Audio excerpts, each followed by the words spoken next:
বিসমিল্লাহির রহমানির রহিম। সুপ্রিয় খামারি ভাই ও বোনেরা, আপনাদের সকলকে আমার ভিডিওতে স্বাগতম জানাচ্ছি।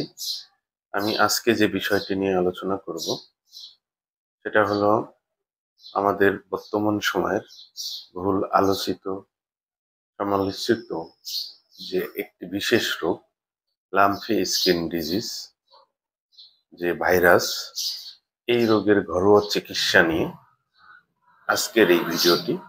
আমি আশা করব আপনারা সকলেই আমার এই ভিডিওর সাথে থাকবেন এবং প্রত্যেকটা জিনিস আলোচনা হৃদয়ঙ্গম করবেন।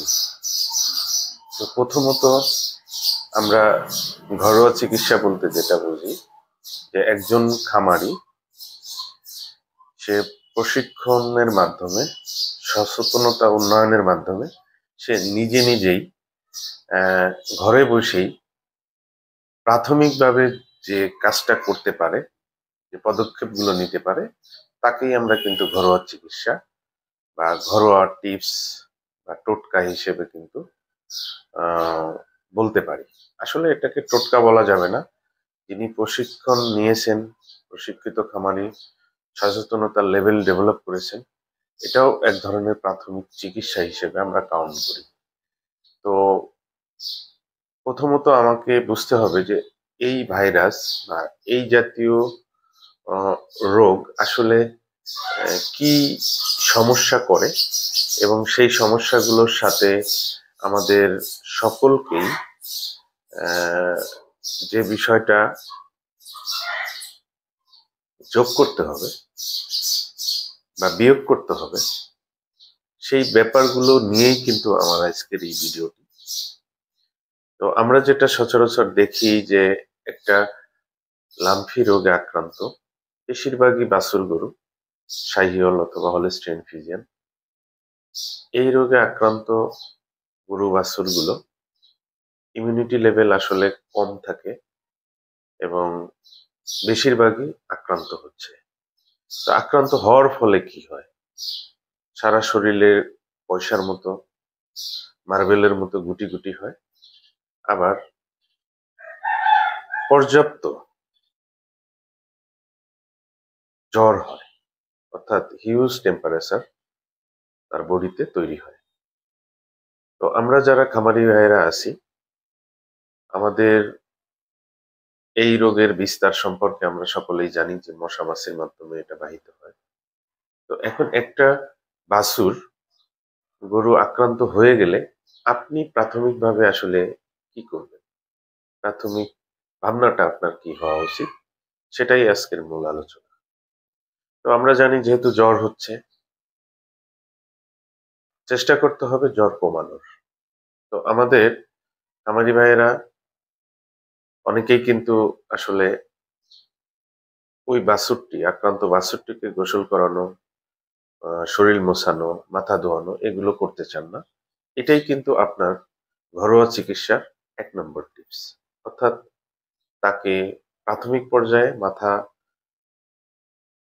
ঠান্ডা পানি ঢেলে অন্তত 3 থেকে 4 বার আপনার এই রোগের জ্বরটাকে নিয়ন্ত্রণ করতে হবে। তারপরে তাকে গোসল করিয়ে দিতে হবে। গোসল করানোর পরে আমরা নিম পাতার রস বা মিশ্রিত যে পানি আছে সেটা তার শরীরে, সারা শরীরের বিভিন্ন জায়গায় আমরা লাগিয়ে দিব। এবং এটা কিন্তু খুবই কার্যকরী একটা অ্যান্টি ভাইরাল বা অ্যান্টি ব্যাকটেরিয়াল একটা চিকিৎসা। এটা আমরা সহজেই করতে পারি। এই ক্ষেত্রে আমরা ভুলভাল করেও অ্যান্টিবায়োটিক শুরুতেই ব্যবহার করব না। আর অ্যান্টিবায়োটিক ব্যবহারের আসলে কুফল সম্পর্কে আমরা সকলেই জানি যে অ্যান্টিবায়োটিক তাপমাত্রাটাকে অনেক কমিয়ে দেয় এবং একটা পর্যায়ে গিয়ে ওই অ্যানিমাল এই অ্যান্টিবায়োটিকের একদিকে যেমন ধকল, অন্যদিকে এই ভাইরাসের ধকল কোনোটাই সে সামলাইতে পারে না। কাজেই আমরা চেষ্টা করব অবশ্যই অবশ্যই কোনোভাবেই যেন আমাদের অ্যান্টিবায়োটিক শুরুতে না আসে। অ্যান্টিবায়োটিক কখন ব্যবহৃত হবে সেটা একজন রেজিস্টার্ড প্র্যাকটিশনারের সাথে আলোচনা করে আপনাকে ঠিক করতে হবে। তো আমরা আমাদের এই বাছুর বা গরুকে পর্যাপ্ত আলো বাতাস, ছায়াযুক্ত ঠান্ডা স্থান বা পরিবেশে, অনেক সময় ফ্যানের নিচেই যদি রাখি, আর ধরেই নিতে হবে যে আমার এই রোগে আক্রান্ত বাছুরটি অন্তত 30-40 দিন আমাকে ভোগাবে। সুতরাং ধৈর্য সহকারে আপনাকে এই ঘরোয়া টিপস গুলো মেনে লেগে ওই বাছুরটির যত্নার্থে আপনাকে পড়তে হবে। আমরা ঘরোয়া চিকিৎসা হিসেবে জ্বর কমানোর জন্য আমরা একটাই কথা বলতেছি যে এটা এই ভাইরাসের যে নডুল গুলো হয়, এটা সারা শরীর বিষময় করে তোলে, ব্যথাযুক্ত করে, পাশাপাশি তার বডির টেম্পারেচার অনেক বেশি রাইজ করে, 107-8 পর্যন্ত করে। তো কাজেই জ্বর নিবারক, তো জ্বর নিবারক যে পন্থায় এটা আপনি ঘরে বসেই করতে পারেন, সেটা যেভাবে সাধারণত আমরা প্রাথমিক পরামর্শ দিই যে প্যারাসিটামল ওষুধ আমাদের এই ভেটেরিনারি সাইটের বিভিন্ন কোম্পানির যে ওষুধগুলো রয়েছে সেগুলো ব্যবহার করতে পারেন। ম্যালোক্সিকাম জাতীয় ওষুধ রয়েছে, এগুলো আপনারা ব্যবহার করতে পারেন। সাধারণত আমরা ছোট বাছুর গরুর ক্ষেত্রে আমাদের বাজারে প্রচলিত ভেটেরিনারি সাইটের যে প্যারাসিটামল গ্রুপগুলো রয়েছে সেখানে আমরা 100 থেকে 120 কেজির জন্য একটি ট্যাবলেট ব্যবহার করি। এখন যদি আমার বাছুর গরু 30 কেজি ওজন হয়, তার 3 ভাগের 1 ভাগ আমাকে কিন্তু দিনে অন্তত 2 থেকে 3 বার করে ব্যবহার করতে হবে। 2 থেকে 3 দিন আপনি এই প্যারাসিটামল ব্যবহার করেন, পরবর্তীতে আপনি মেলোক্সিকাম গ্রুপ একইভাবে কিন্তু আপনার বাছুর গরুর জন্য সকাল দুপুর বিকাল বা সকাল বিকাল করে হাফ করে আপনি খাইয়ে দিতে পারেন। পাশাপাশি হলো আপনার গোসল, পর্যাপ্ত আলো বাতাস পূর্ণ জায়গা, এরকমের জায়গায় কিন্তু রাখতে পারেন। তো আমরা খামারিদের বোঝার সুবিধার্থে ঘরোয়া টিপস হিসেবে বিশেষ যে একটা পদ্ধতি অবলম্বন করতে বলি, সেটা হচ্ছে যে আপনি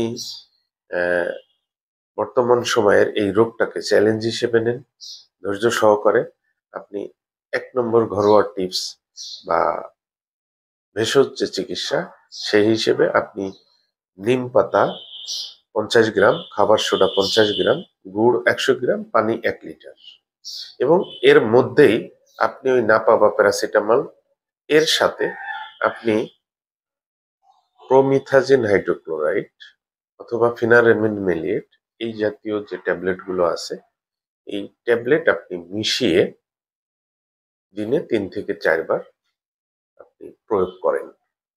ওই আক্রান্ত বাছুর বা গরুকে আপনি খাইয়ে দিন। তো দেখা যাবে যে আপনার একদিকে যেমন গোসলের সাথেও আপনি নিম পাতা ব্যবহার করছেন, গোসল করাচ্ছেন, তার টেম্পারেচার কমছে, পাশাপাশি এই জাতীয় অ্যান্টিভাইরাল অথবা অ্যান্টি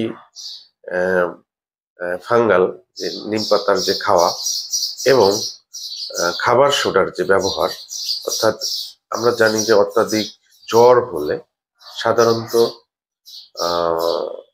ওই বাছুর বা গরুর রুমেনাল স্ট্যাসিস হয়, অর্থাৎ পেট ফোলা ফোলা থাকে, গ্যাস হয়। তো অনেক সময় দেখা যাচ্ছে যে আমরা যে অ্যান্টিপাইরেটিক ওষুধ ব্যবহার করি তার কারণেও কিন্তু তার রুমেনে আলসারেশন হতে পারে। তো আমার এই খাবার সোডাটা কিন্তু গ্যাস নিবারক প্লাস এই জাতীয় যে আলসারেশন গুলো হয় তা কিন্তু কমিয়ে দিবে। তো আশা করা যায় যে এই খাবার সোডা ব্যাকটেরিয়া বা এই বর্তমান যে ভাইরাসের যে নেচার, অর্থাৎ অ্যাসিডিক ইন নেচার, সেটাকেও কিন্তু সে নিউট্রাল করবে। কাজে এই জাতীয় যে ঘরোয়া চিকিৎসা, নিম পাতা, খাবার সোডা, আখের গুড়, পানি, প্যারাসিটামল, মেলোক্সিকাম অথবা ফেনারামিন মেলিয়েট, প্রমিথাজিন হাইড্রোক্লোরাইড, এই মিক্সারটা কিন্তু আপনার ওই বাছুর বা গরুতে কিন্তু একটা বিশেষ কার্যকরী ভূমিকা পালন করতে পারে। আর একটা জিনিস আমাদের খেয়াল রাখতে হবে যে আপনি একটা প্যারালাইসিসের পেশেন্টকে ঠিক যেভাবে ইন্টেন্সিভলি কেয়ার করছেন, আপনার বাছুরকেও কিন্তু, আপনার গরুকেও কিন্তু ঠিক সেভাবে দেখতে হবে। আপনার বাছুরের বা গরুর যদি ইমিউনিটি ভালো রাখতে চান, তাহলে কিন্তু আমার এর পাশাপাশি কিছু ভিটামিন মিনারেল, বিশেষত ভিটামিন সি। ভিটামিন সি এর অন্যতম সোর্স হচ্ছে লেবু। এই লেবু কিন্তু আমাদের এই ঘরোয়া চিকিৎসার একটা অংশ হতে পারে। ভিটামিন ই, সেলেনিয়াম সমৃদ্ধ যে মেডিসিন গুলো বাজারে আছে, সেটা কিন্তু আপনি খাইয়ে দিতে পারেন দিনে 2 বার করে। এছাড়া zinc syrup, zinc sulphate, zinc syrup বিভিন্ন কোম্পানির আছে, সেগুলো আপনি তার খাবার সাপ্লিমেন্ট হিসেবে ব্যবহার করতে পারেন। সব কিছুই হলো আমার ইমিউনিটি বুস্টিং এর জন্য, অর্থাৎ এই ভাইরাস যেন আমার গরু বা বাছুরটিকে ঘায়েল না করতে পারে, সেই চেষ্টায় আমাদেরকে সর্বদিক থেকে আমাদের লেগে থাকতে হবে, তবেই কিন্তু সফলতা আসবে। আর সফলতাটা কিন্তু যে কোনো একটা কঠোর পরিশ্রমের মধ্য দিয়েই আসে। কাজেই এখানে হাল ছাড়া যাবে না। আপনাকে কিন্তু এমতো অবস্থায় গুটি যদি না ফাটে, সেক্ষেত্রে অবশ্যই অবশ্যই এই যে কার্যকরী যে ঘরোয়া টিপস, এটা ব্যবহার করে যেতে হবে।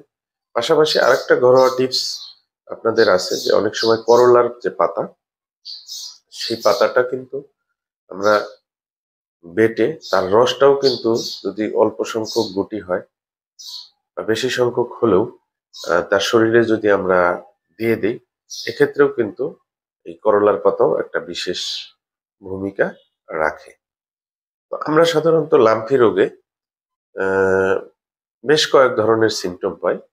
একটা হচ্ছে যে গুটি ফাটে না, আর একটা হচ্ছে গুটি ফেটে গিয়েছে। তো সাধারণত যে সমস্ত ক্ষেত্রে গুটি ফেটে যায়, সেই সমস্ত ক্ষেত্রে যদি আমরা পরবর্তী যে সেকেন্ডারি ব্যাকটেরিয়াল ইনফেকশন তা রোধ করতে পারি, ওই গরু বা গাভীটি খুব তাড়াতাড়ি ভালো হয়ে যায়। আর গুটি না ফাটলে দীর্ঘদিন ধৈর্য সহকারে আমাদের এই ধরনের ঘরোয়া চিকিৎসা অথবা ভেটেরিনারি যারা প্র্যাকটিশনার আছে, তাদের অভিজ্ঞতা লব্ধ যে চিকিৎসা, সেগুলো দিয়ে কিন্তু আমরা এটাকে সময় নিয়ে আস্তে আস্তে মোকাবেলা করব। আশা করা যায় যে আপনার ওই গরু, আক্রান্ত গরু বা বাছুরটি মারবে না। প্রায় 99% ক্ষেত্রে আপনি সফল হবেন।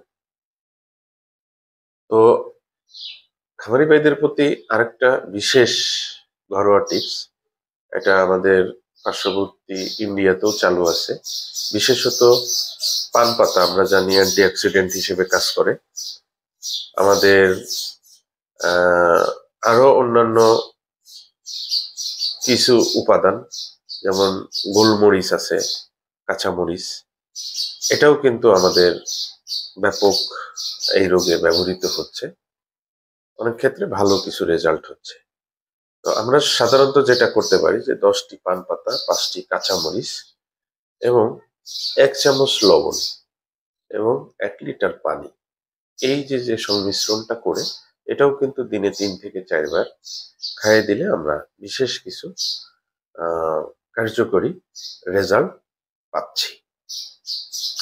তো খামারি ভাইদের আরেকটি ঘরোয়া টিপস, যে আমার লাম্ফির গুটি যখন ফেটে যাচ্ছে, অর্থাৎ সেকেন্ডারি ইনফেকশন হচ্ছে, যখন মনে করেন আপনার শরীরের বিভিন্ন জায়গায় ক্ষত হচ্ছে, পায়ের বিভিন্ন জায়গায় ক্ষত হচ্ছে, তখন অবশ্যই অবশ্যই আপনাকে যে টিপসটি ব্যবহার করতে হবে, সেটা হচ্ছে বাজারে পাওয়া যায় মেথি, শুকনা বা কাঁচা হলুদ, রসুন, নিম পাতা, মেহেদি পাতা, ধনিয়া, পুদিনা পাতা, এগুলোর একটা মিক্সার আপনি ব্যবহার করতে পারেন ওই ঘায়ে। তো আনুপাতিক যদি হার বলি যে আমরা 10 গ্রামের মতো মেথি, তার সাথে 20 গ্রাম হলুদের গুঁড়া, রসুনের কোয়া 10টি, নিম পাতা 1 মুঠো, মেহেদি পাতা বা মিন্দি পাতা আমরা যেটা জানি 1 মুঠা, এবং নারকেলের তেল 1/2 লিটার, সাথে ধনে বা পুদিনা পাতাও 1 মুঠা। তো আমার এই ইনগ্রেডিয়েন্ট বা আইটেম গুলো বেটে নারকেলের তেলের সাথে মিশিয়ে যে ভেষজ যে মিক্সারটা তৈরি হবে সেইটা আমরা ওই ঘায়ে লাগিয়ে দিলে অনেক ক্ষেত্রে আমরা যেটা দেখি যে ঘাটা দ্রুত রিকভারি হচ্ছে। তো এক্ষেত্রে আমরা আরো একটি বিশেষ পদক্ষেপ নিতে পারি, বাজারে প্রচুর পাওয়া যায় যে অ্যান্টিসেপটিক পভিডন আয়োডিন, ভায়োডিন, এটাও কিন্তু আমরা ঘায়ে ড্রেসিং পরিষ্কার করতে পারি। আর একটা বিশেষ বিষয় আছে যে অনেক সময় এই লাম্ফি রোগে আক্রান্ত বাছুর অথবা গরু দেখা যাচ্ছে যে পুরো স্কিন সাথে তার মাসেল অর্থাৎ মাংসপেশিটাকে কিন্তু সে নষ্ট করে দেয় এবং অনেক পুষ তৈরি করে, ইনফেকশন তৈরি করে।